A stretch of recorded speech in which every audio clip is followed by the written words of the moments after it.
Doctor ortho Ayurvedic oil और capsule, अब दर्द भी घुटने टेकेगा।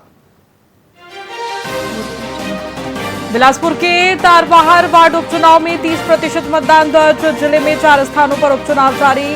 पंच के 13 पदों पर निर्विरोध निर्वाचन हुआ।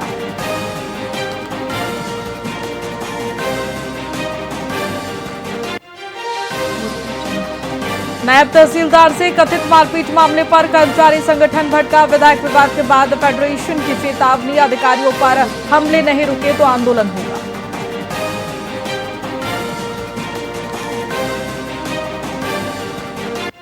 छत्तीसगढ़ में रद्द की गई 86 ट्रेनें फिर से शुरू। 7 से 19 जून तक प्रभावित रूट बहाल। एमपी, महाराष्ट्र और बिहार समेत कई राज्यों के यात्रियों को राहत।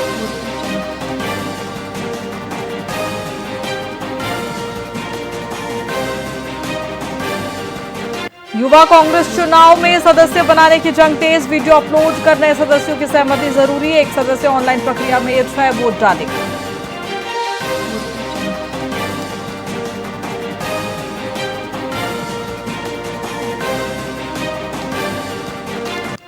कोरबा में वन्य प्राणी का आतंक बढ़ा। 2 दिनों में 2 मवेशियों को बनाया शिकार। वन विभाग थर्मल कैमरे की मदद से निगरानी कर रहा है।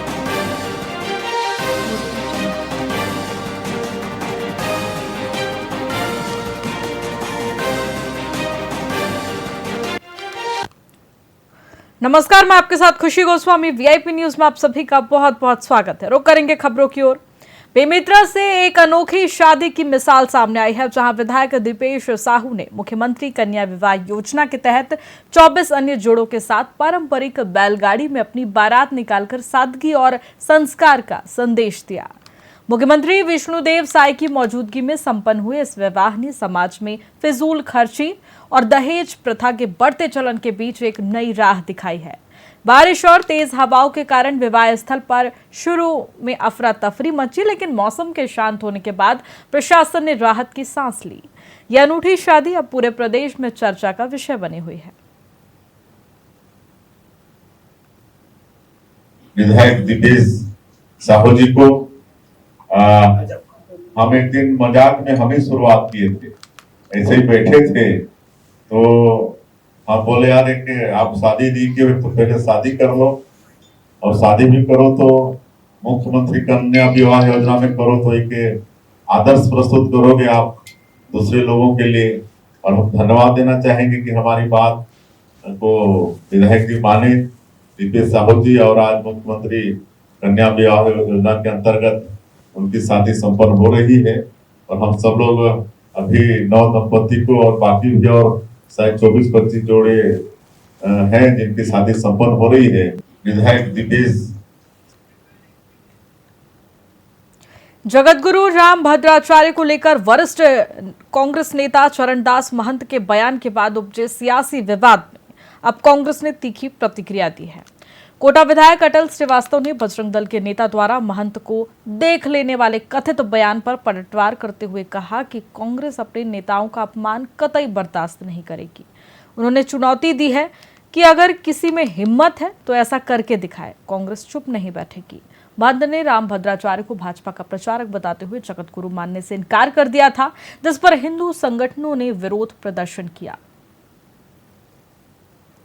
अभी बिलासपुर के किसी बजरंग दल के आदमी ने चरणदास महंत जी को कहा है कि वो बिलासपुर आएंगे तो उनके साथ बदसलूकी की जाएगी। अगर उनमें हिम्मत है तो एक बार करके दिखाएं, कांग्रेस के लोग छुड़ी नहीं पाएंगे। अभी बिलासपुर के किसी बजरंग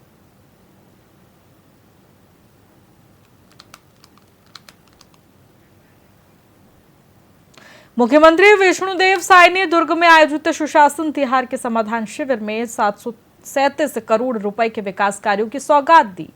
इस अवसर पर उन्होंने कहा कि आम लोगों की समस्याओं का त्वरित समाधान करना ही इस शिविर का उद्देश्य है और जनता के कार्य तत्काल पूरे किए जा रहे हैं। भीषण गर्मी के बावजूद बड़ी संख्या में नागरिकों की उपस्थिति ने जनता के विश्वास को दर्शाया। तो वहीं उन्होंने बताया कि प्रदेश के सभी शहरी और ग्रामीण क्षेत्रों में समाधान शिविर आयोजित किया जा रहा है। साथ ही औचक निरीक्षण कर सेवाओं को बेहतर बनाने का प्रयास किया जा रहा है। तो वहीं आईटी पार्क के बाद रिसर्च सेंटर स्थापित करने की दिशा में भी सकारात्मक पहल की जाएगी। सुशासन तिहार 2026 के अंतर्गत दुर्ग शहर की पावन भूमि में समाधान शिविर का आयोजन किया गया था और ऐसे अवसर पर दुर्ग जिला वासियों को और दुर्ग नगर निगम को 737 करोड़ रुपए के विकास कामों का सौगात मिला है, जिसमें लोकार्पण भी है, भूमि पूजन भी है। इसके लिए मैं समस्त दुर्ग जिला वासियों को बहुत बहुत बधाई और शुभकामना देता हूं। और इस समाधान शिविर में भारी संख्या में 45-44 डिग्री गर्मी के बावजूद जनता यहां पर आई है जनता, उनको भी बहुत बहुत धन्यवाद, बधाई। सुशासन तिहार। फिलहाल खबरों में इतना ही। बने रहिए हमारे साथ वीआईपी न्यूज पर। नमस्कार।